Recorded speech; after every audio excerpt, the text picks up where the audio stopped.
So we need to have a look at all of the evidence that we've collected through the Family History Journal, look at those sources, and then we need to look at the recording device from the interviews and then make a judgment against that evidence on the matrix. So let's have a look at lotuses.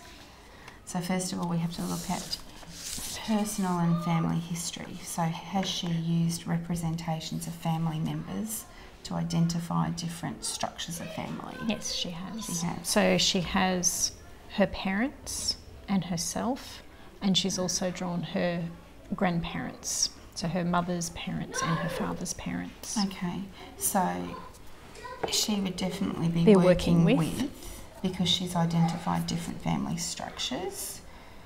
So we have to decide, is she making connections?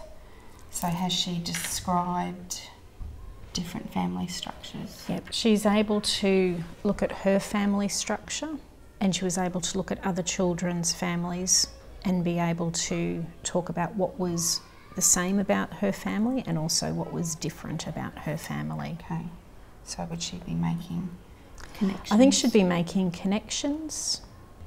I'm thinking with Annabelle, with her ability to pose questions, to inquire about the family, the evidence that we've gathered has her sitting as making connections on the matrix.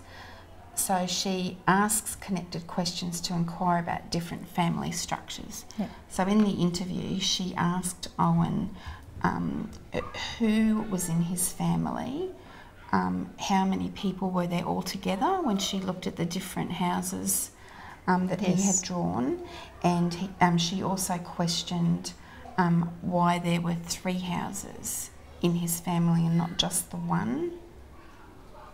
I just wanted to make sure that we were being consistent in our judgments. I think that she asked connected questions.